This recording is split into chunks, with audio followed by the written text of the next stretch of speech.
Welcome to episode 3 of the Nobody Podcast, which should have been called the Over Retarded Podcast, but oh well, shit happens. But today's topic is going to be North Korea, and just recently I just heard that North Korea, Kim Jong-un admits to their economy going down the shitter, but at the same time he later says, I want to make an invincible army. What? What the fuck are you doing? No. Okay. Alright. North Korea is an interesting country. I basically, like, as soon as, I think around 2014? Yeah, that young.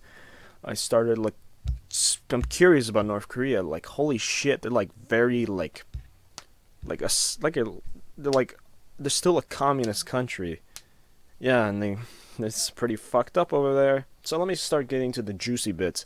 Speaking of economy, their source of income, because they're fucking beginning to closed off by the UN, as far as I remember, because of them constantly wanting to make nuclear fucking weapons and blow the shit out of America. Like, come on, guys. Like, we're shitty, but don't give us too much credit, North Korea. So let me talk about the first set of what I learned. There's from what I know, there's like two sources of income that they get to the country. The first one is having logging camps deep in the Siberian forest. They build these logging camps in the Siberian forest, which this was covered by Vice, and I'll get into that in a bit. And pretty much they have, depending on the North Korean, on if they're like a certain role that they have working there, they either like work there for 5 to 10 years.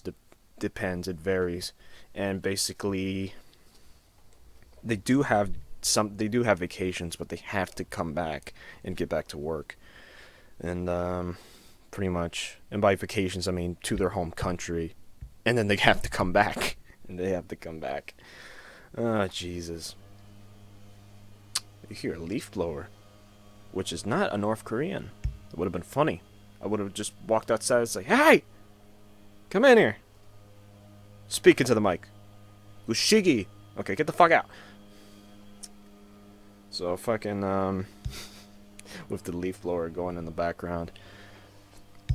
So, basically, they Kim Jong-il, when he wasn't dead. Yeah, funny. Fucking North Koreans. There's some North Koreans that believe that he was a god, and he was, seen as a god. What kind of god dies? So, anyways, fucking hell. So, anyways, yeah. So the logging camps, they have it scattered in the Siberian forest, and basically they fucking log wood, and then they send it to different countries. And as far as I know, one of them is England, according to Shane Smith. And there's Shane Smith, the founder of Vice, and then there's Simon, who is a journalist. And then you got a Russian North Korean who was born in Russia, and then they moved to North Korea. They realized how shitty it was, and they moved back to Russia, according to Shane Smith. And basically, they start the journey on these very old trains going deep into the Siberian forest. Sorry, scratch my back. And basically, the first encounter they got is this drunk Russian guy on the train. They're just casually just having vodka shots, and here comes this guy. So this guy is speaking entirely in Russian, besides the only English word is hello and cheers. So it goes like this. So they're just drinking shots of vodka just to pass the time, because it's a long fucking trip that takes like a day or two to get to the next station. And then basically this guy comes in like, hello. It's like, how are you? It's like, Bliat! Like, you can speak in my language, please. I don't understand English. Remember, he's speaking in Russian, but I'm just trying to explain English. Fuck you.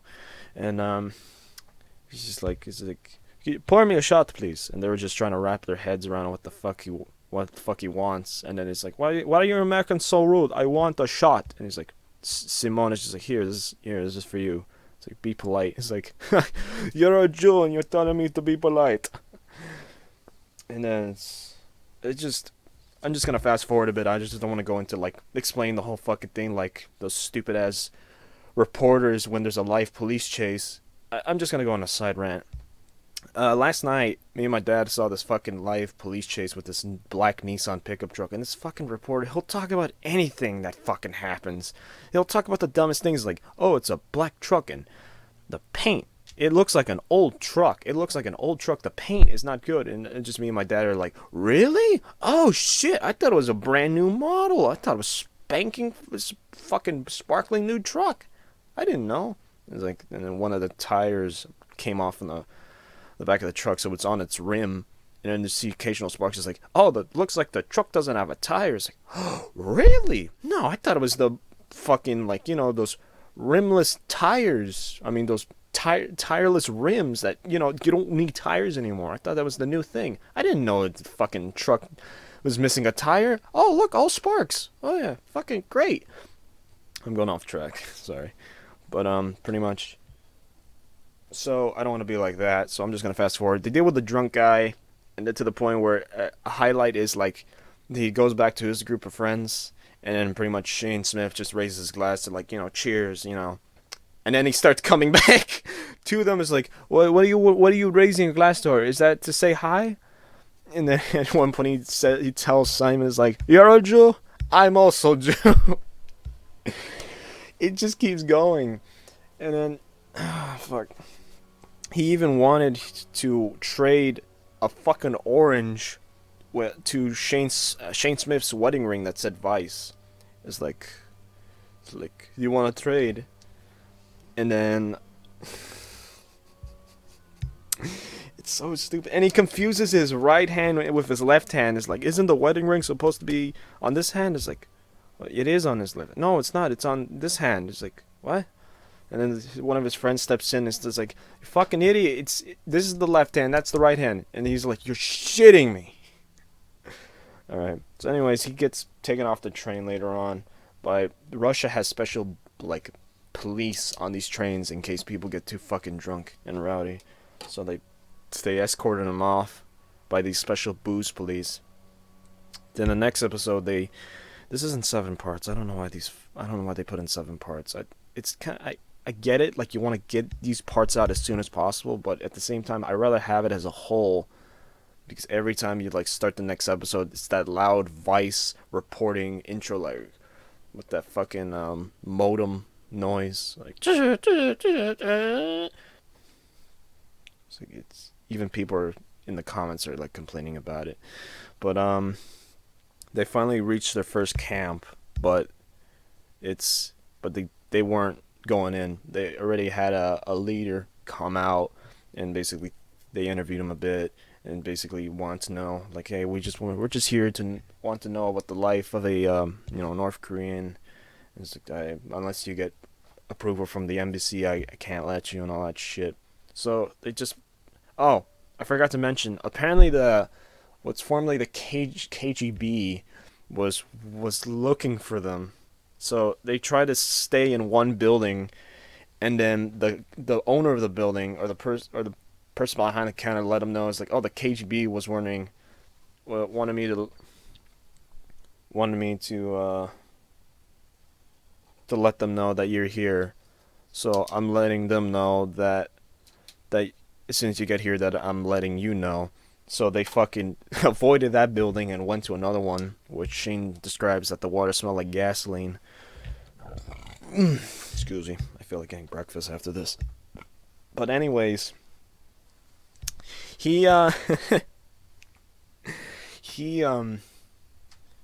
they stay in the building, and that's when they go to the camp, and pretty much they just, they talk to the leader, get some info off of him, and then they just kind of move on from that. La la la la la la la, and then they just get back in the train and go to the next camp. And this one camp is abandoned. They had help from an ex-chief of police who used to be the chief of police there, and basically told them how they basically lived. They lived in like cabins with 10 people. They had fucking, they get paid little. They like get paid in kopecks, pennies, to for what they work. And they break into the camp. It wasn't much of a break in. The ex chief of police, all he did is just lifted the gate, and then they just crossed right through, and they started going in, and they started taking shit. They started taking shit from the fucking buildings, and they started seeing all these murals, all these baskets and shit, all everything that kind of like, and Simon used to cover that place when it was still in operation back in like 2009, and now it was abandoned. And according to Simon, the place has been sold off to a scrap dealer so he can like get all that shit out and kind of like get shit out of the building.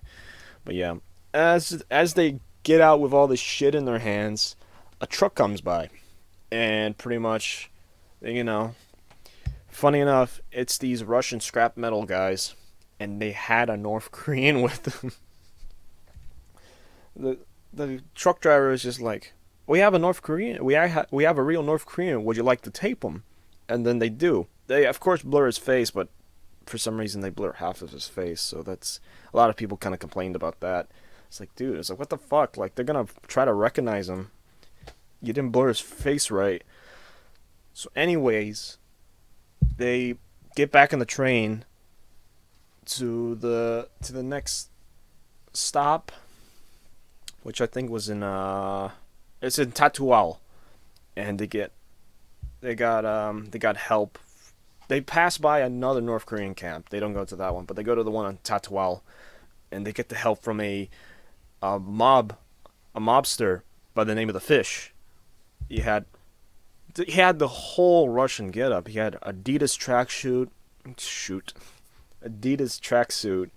gold teeth, and of course he had a shotgun. And his name was the Fish.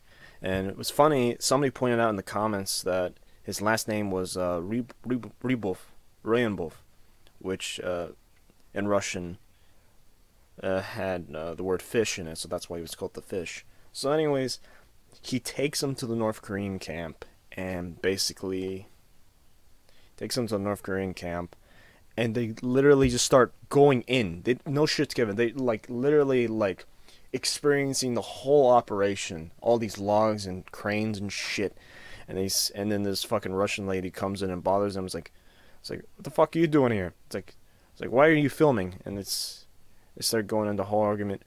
One of the producers actually wandered off from the group to start filming shit around the camp, which is fucking ballsy. And then the secretary of the camp rolled up in a little truck, and these two North Koreans pop out. They started admitting about the hardship of life in North Korea, but then of course one of them talked about how America was to blame for everything, or for why their economy was going to shit. Oh boy, yeah, they gotta. Ooh. So anyways, so yeah. So of course they say the same thing. It's like, unless you have permission from the embassy, you cannot film here. We don't want to get into deep shit. It's like, okay, so we'll leave. It's like, we understand you came all this way, but you have to leave. So they say, okay, we're leaving now. So they then decided to go deeper into the forest to find North Korean labor workers. So they do, with the help of the Fish. And then they give the North Koreans beer, they start asking him questions, and, with the help of the translator, they sorry, it sounded like I was taking a shit there. They started, interviewing the North Korean labor workers about, how long they worked there, and pretty much one of the what seems like the saddest moment of the interview was just Shane Smith wanted the translator to ask, are they happy to be here? And the North Korean being interviewed is like, here isn't anything to like. And the North Korean translator asks, Is it for more money? It's like, I don't want to answer that. I don't want to answer something like that. And that's when they got interrupted by the secretary of the camp. He started like fucking following them, and then basically broke off the conversation and had all the labor workers like hop into the truck and start confronting the everybody. And the fish is a fucking badass. Pretty much, he starts telling him, it's like, look, they just want to like, like record how life is here. It's like, when did you start working with them? It's like, why are you like this? It's like, did you you want me to speak to the captain of Tatooine? And the fish, that motherfucker is just like, I am the captain of Tatooine. Fucking badass.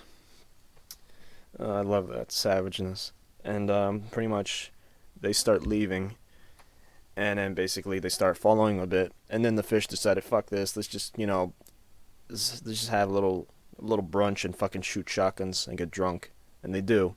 And then nightfall was happening, and they had to leave. They got on before they got on the train, one of the North Korean leaders, labor camp leaders, was waiting at the front desk of the station, and he was like, looks like he's trying to like look at the documents of Shane and Simon, and Simon was just basically like, you're trying to memorize, and the guy's like, I don't need to.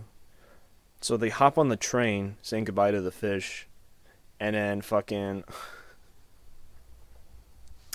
the captain of the camp was there, and then they fucking started backing up their footage and all that shit, so they wouldn't, in case they get like, fucking, forgot the word. I don't know, I forgot the word. I'm just gonna continue, fuck it. They meet with the I forgot what they're called now, but they used to be the KGB, and they get like, they get detained, and then basically they start getting asked like, are you here to film the pipeline? Are you here to film the pipeline? It's like, we're not here to film the pipeline, we're here to film some North Koreans. And then Simon steps in, basically like, it's like, you're not gonna fucking like, intimidate us, like, you let us go right now. And then later on they finally get let go, according to Shane Smith, and they catch a fucking taxi, they get the fuck out of Dodge. And it turns out, they start revealing, it turns out the timing was fucking ridiculous. The timing was fucking ridiculous, because it turns out Kim Jong-il was in Russia making a deal with the president of Russia publicly to send more North Koreans to make more logging contracts. So that's why the formal KGB was like fucking like eyeing them the whole way. They know about the little police. They know about the ex-chief of police. They know about the person who helped to the first camp they went to. They know about the all that shit. They're fucking watching everything. They were eyeing everything. And then basically, yeah, Kim Jong-il, he was fucking in Russia. No, he wasn't fucking in Russia. He was in fucking Russia, making a deal with the president of Russia to send more North Koreans to work so they can get more money for North Korea. It's so fucking crazy. This documentary was from like 2011, but just watching it, it's just like, Jesus Christ, what a crazy ride. So yeah, the timing was fucking crazy. Speaking of income, back to income. From what I heard, the second source of income, I don't know, there's more sources, but so the second source of income is they have North Korean restaurants scattered around Asia, Thailand, Indonesia, and all that shit.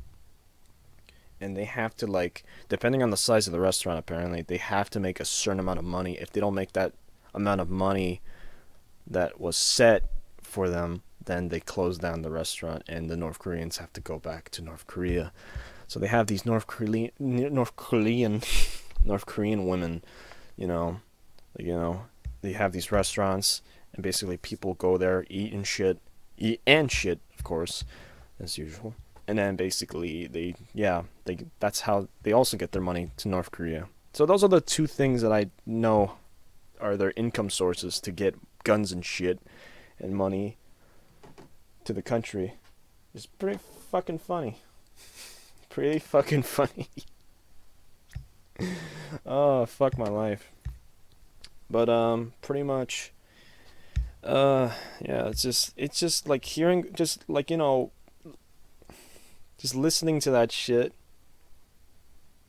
It just trying to understand like the process of all that shit happening. It's fucking crazy.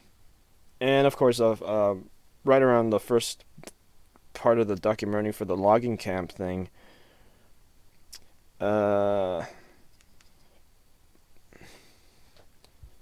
the logging thing, like basically Kim Jong Il died. So that's when Kim Jong Un was the next to step in, and now he's the current leader. He got very fucking skinny. Yeah, pretty much. I mean, he's still the fattest person in North Korea. I mean, fuck. Everybody else is starving while this son of a bitch is like fucking eating.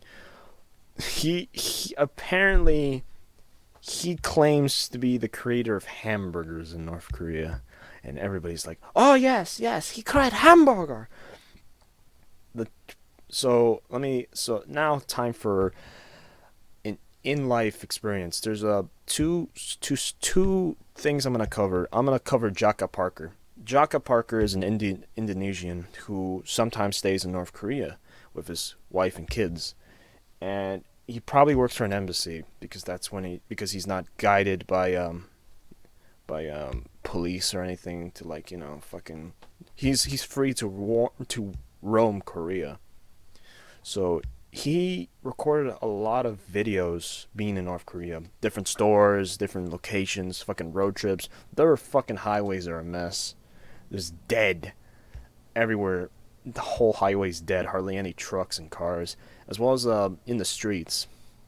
I mean, there is a few like traffic videos, but at the same time, it's just like, oh, okay, there's like there's nobody there. I had, as a kid, I had doubts that this was actually North Korea. It's like, okay, this is probably a fucking fake video, but I'll give it a watch. It turns out it was North Korea, and I was genuinely fucking surprised. Very fucking surprised.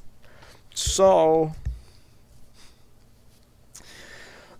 I remember the first video I watched from Jaka Parker involving North Korea was the Privilege Store, where he filmed himself getting some shit, like batteries and all that. And then the second video was him grocery shopping.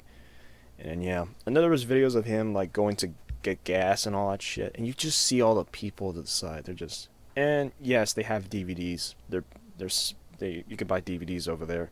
Of course, they're like bootleg Disney and all that shit. Oh my god. But Jaka Parker, I recommend if you're like curious about seeing North Korea through a fucking GoPro, then there you go, Jaka Parker. The next person is his name Anton. He's a Russian reporter. I think from what I heard, he got turned down by Vice to report, but he's a very fucking good reporter. He has this channel called The People, and he has two separate parts of covering North Korea. So he actually went to North Korea. He worked as a attorney. He started working as, I think, an attorney, so that way he can like get into North Korea, and without them finding out that he's a journalist, So he did that. He worked for like a month or two, and then that's when he got approved to go to North Korea. Went to North Korea. He covered a lot of things. He covered their life, and basically covered some of the propaganda shows are fucking fake as shit. Apparently, he was recording these kids playing accordions and singing, but he noticed that the sound isn't coming out right from them because they're lip syncing. They're syncing up. They're playing the actual audio from a JBL speaker, which he shows. And JBL is a fucking, like, a capitalistic company because it's from America, I think. But yeah, he's basically he took a train into North Korea. And there's two parts of the train. There's the North Korean side and there's the Chinese side. The Chinese side is more clean and more like, you could it's strange. Like the bathroom in the Chinese side of the train, you can use as much water as you fucking want. They don't give a shit. But on the North Korean side of the train, you have to conserve water. The same water you use to wash your hands, you have to use it to fucking use for the toilet. It just seeing that's already like fucking all right. That's surprising. He starts showing different bits and pieces here. They do have the internet over there, but they also have their own like pre-installed websites, and he also explains about how police have to check if you have a computer over there. They have to check. Police have to check their computer every certain time, so they can like go through everything and make sure you don't have anything sneaky over there. And yeah, so and he starts covering a shit ton of things. I'm trying to remember them. And my goodness gracious. And Jesus Christ, he covers all. He even ate dog. I'm not fucking kidding. He actually ate dog, and from what he described, it is very tender. And he did not want to do it because he has his own like a corgi back in Russia, so he felt sick doing this, but he did it. He admitted it was delicious, but then after a while he started spitting it out and just like it's like I don't do it anymore. But he actually tried out dog, which is pretty fucking surprising, you know. But Anton he's a ballsy Russian for filming shit that wasn't supposed to be filmed. He kind of exposed a lot of things in North Korea, and also talked about how there was a woman who was in a North Korean labor camp for 40 years. I think 40 years because her grandpa or uncle escaped to South Korea or China, and his whole family was basically sent to labor camps, and it was a shit. I don't want to talk about it. You have to see the documentary yourself. I highly recommend those two documentaries. The second documentary, basically, I think that's the one where he ate dog. He starts covering more and more about basically. Honestly, it's so good of a documentary. I apparently forgot a lot of fucking details, but I highly recommend it. It's the channel is The People. Just look up North Korean documentary, and then you'll find it's uploaded by a channel called The People, and this documentary is pretty fucking good. It's pretty recent about North Korea. It's like 2019, right before COVID. So yeah, and then back to Vice. They apparently helped. What led to Dennis Rodman becoming fucking friends with North Korean Supreme Leader Kim Jong Un. Jesus Christ. So, let me start. There's a mosquito here. So let me just start with the easiest thing. So apparently, Kim Jong Il was a big basketball fan. That Secretary Madeleine Albright brought a signed Michael Jordan basketball to Kim Jong Il, and pretty much, yeah, Kim Jong Il loved basketball, loved movies. I'll talk about the movies thing probably later. Yeah, Kim loved basketball, so well he's dead, but Kim Jong Un likes basketball. So the Vice started setting up something where like North Korea can make a deal with get 3 Harlem Globetrotters and 1 Chicago Bull. Apparently, Michael Jordan basically turned it down, and some other guy turned it down, but Dennis Rodman said yes. I got this from OKI Weird Stories. I highly recommend him too. He covered John McAfee and his whole fucking life. Jesus Christ. He even interviewed him, and it's fucking John McAfee threatened his life. Jesus Christ.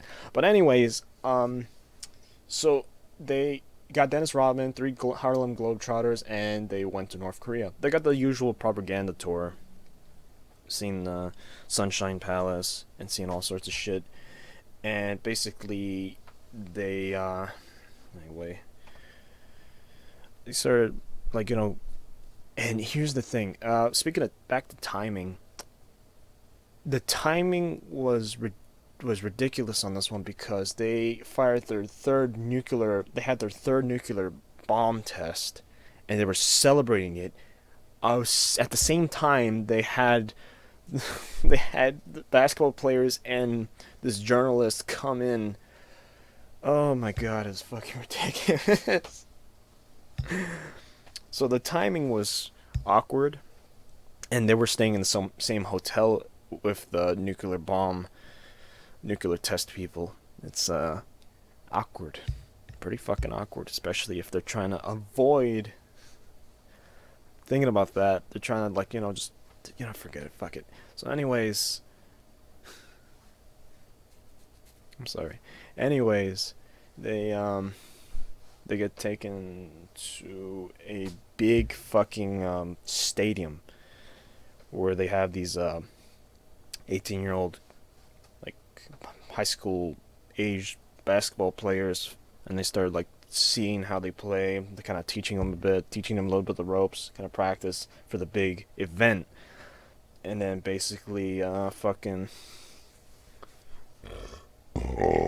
excuse me. So they start being toured around. They get taken to a fucking grocery store, and Jesus Christ, this moment of the documentary always pisses me off because fucking the reporter is not Shane Smith. Shane Smith wasn't at the time still wasn't allowed to go back to North Korea because of what he covered back in 2008, which is pretty fucking ballsy. But they had Western products in there, and they don't usually have Western products because that's capitalism. North Korea does not have Coca-Cola, but they managed to get some in North Korea to set up on the shelf to show we love Western products. We do. We appreciate Doritos and Coca-Cola. So the journalist got some Coca-Cola, and then this cute North Korean chick was like, I love Coca-Cola. So he goes to the checkout center, and then he fucking this stupid son of a bitch is like, can I pay with card? And the cashier was like, no. And then he starts going on about, like, it would feel like a store at home, but I couldn't buy anything. It's because you're trying to pay with card in North Korea, you fucking idiot. You know, they accept cash. You know, they accept dollars and euros. Of course they're not going to accept a fucking credit card, you stupid ass. Jesus Christ. I hate it when that always fucking happens. It's just like, dude, you don't carry... why didn't you take cash with you to North Korea? Like, I mean, yeah, I mean, fuck, you weren't expecting buying shit, but at the same time, it's North Korea. You know, take cash. Always carry cash when you're going to a different country. Don't expect them to, like, fucking take guard. You're a fucking journalist. Alright, yeah, he's a journalist, so that explains a lot. But that part of the documentary always pisses me off. It's like, he's trying to buy fucking Coca-Cola in North Korea with a fucking credit card. Fuck you. Fuck you. Ugh, fuck my life. So, anyways.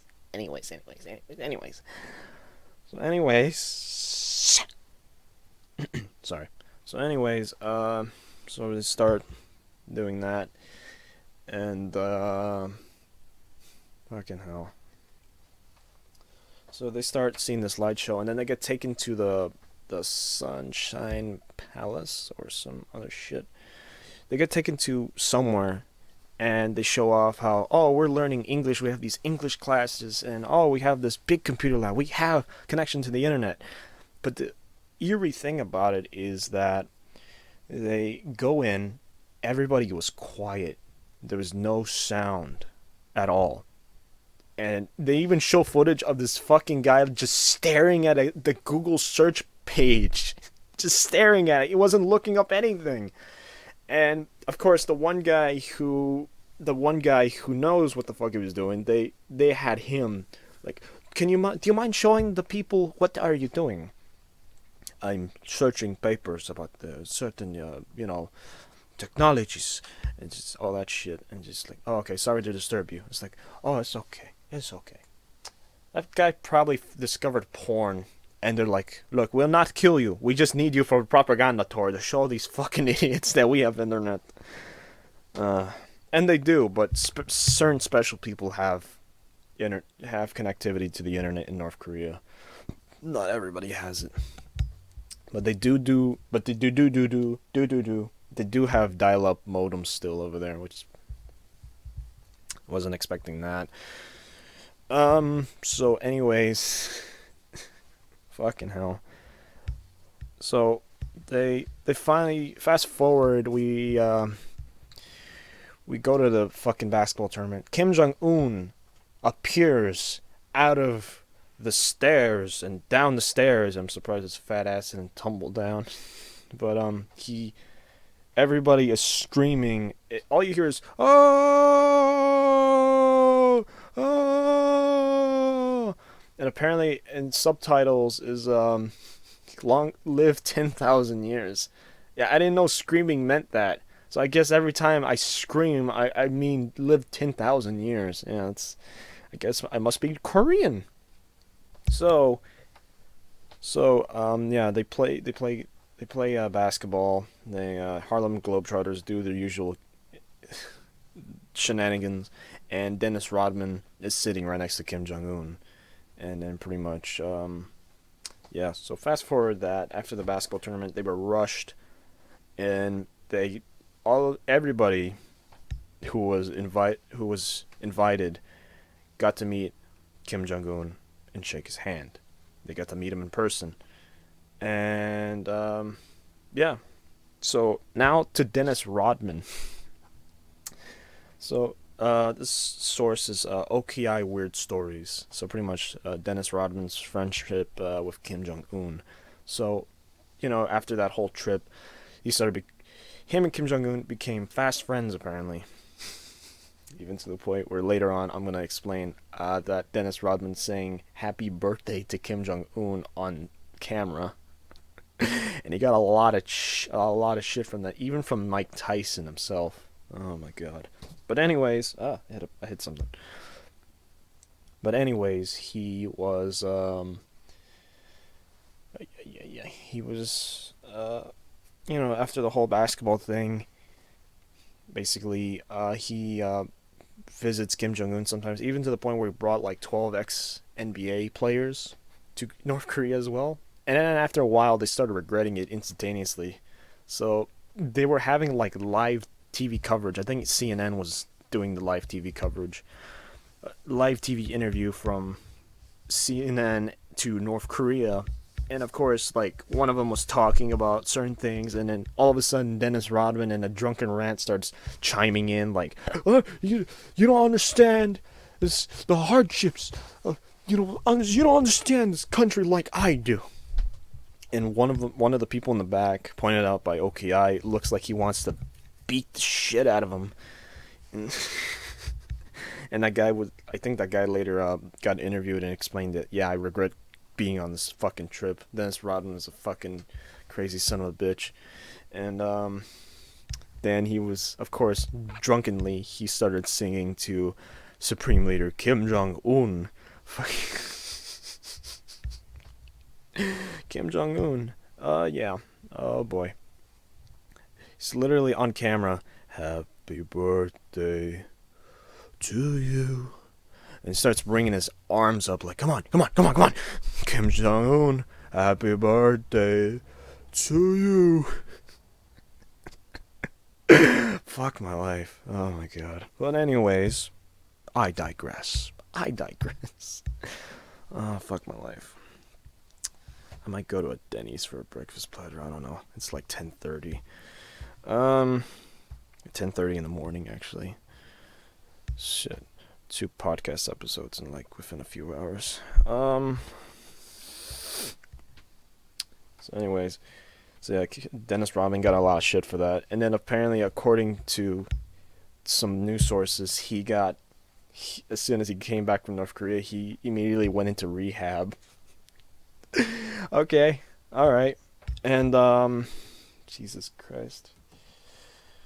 Uh, After all of that shit, yeah, Dennis Rodman, he basically at one point brought up about pretty much Kim Jong Un's a father. He has a daughter, and Dennis Rodman basically told everybody this, like every reporter, like, oh yeah, he has a daughter now. He has a daughter. You know, is it weird to say that Kim Jong Un's wife is cute? Okay. So, oh yeah, I forgot to talk about the North Korean Kim Jong Il's like filming madness, which Vice also covered. And I'm just gonna try to be brief about this. So apparently, there were times where Kim Jong Il kidnapped South Korean celebrities and a director to fucking make these projects. He made like a Godzilla ripoff. I forgot. I don't want to pronounce the name. I know I'm gonna butcher it a lot. But he had these kidnapped stars in these movies, and Vice interviewed him, and pretty much, Kim Jong Il made a shit ton of projects over there apparently. Even to the point where oh shit, I almost forgot about the American defectors to North Korea. So I'll start combining them. So one of the most well-known defectors of North Korea was James Dresnok, and pretty much he lived a hard life, and basically he had a shitty home life, and basically he was abandoned by his dad, or yeah, in at a retirement home. Then he started stealing, and that's when he went to a boys home. And later on down the years, he started doing military, being a part of the military. He was married. His wife cheated on him, and he admitted that all those times he could have cheated on her, he didn't. He was faithful to her until she sent him a letter saying, "It's over, and I cheated on you." So yeah. So he was at the DMZ. He had a girlfriend in South Korea, and he was instructed not to leave the area, and he basically forged the commanding officer's signature and fucking just went to spend time with his girlfriend in South Korea. And then basically he was confronted about it, and then basically later on he decided to fucking chance being blown up by all those mines, across the DMZ. He started crossing towards North Korea because North Korea has this town blasting propaganda, wanting anybody to like cross over and see the greatness of North Korea and live there. He crossed over, and basically he was confronted by North Koreans. He was detained, but then of course he met the other American defectors over there. At one point, they later on realized they were very limited in their life and they wanted to escape, but then after a while they finally had more freedom in North Korea. And then they later became celebrities because Kim Jong Il was making these type of novellas, and basically they had these American defectors play villains in these shows, and basically they were recognized on the streets. James Dresnok was called Arthur when he walked to North Korea, and he was given free shit, food, drinks, cigarettes, and all that. You name it. He was hot shit because of that. So yeah, I almost forgot to talk about that. So he had, as of this moment, his two sons, and probably other defector sons, are still in North Korea. Embracing North Korea. But all of that, it's a crazy thing, it's kind of an example of like you have nothing to turn to, and you turn to the worst things. That's kind of how it was for that. But instead, James Dresnok lived the best life of his time of his life because he was a fucking celebrity over there. He was respected and loved. He had a wife. He had boys until the day he died, as well as the other defectors. But yeah. So, in all of that, that's North Korea. From what I collected over time, and I decided to just spew it all into like a podcast episode just for your ears. Yes. So yeah, North Korea. Oh my god. The funny thing is, the most ironic thing is North Korea, pretty much South Korea was in shit, and North Korea was like had the upper hand with communism. And now it's a dramatic fucking switch. Now North Korea is beginning to struggle while South Korea is fucking thriving in their economy and technological too. To the point where there's fucking cameras everywhere. Everything is like it's so fucking advanced. Oh yeah, what else? What was I about to say?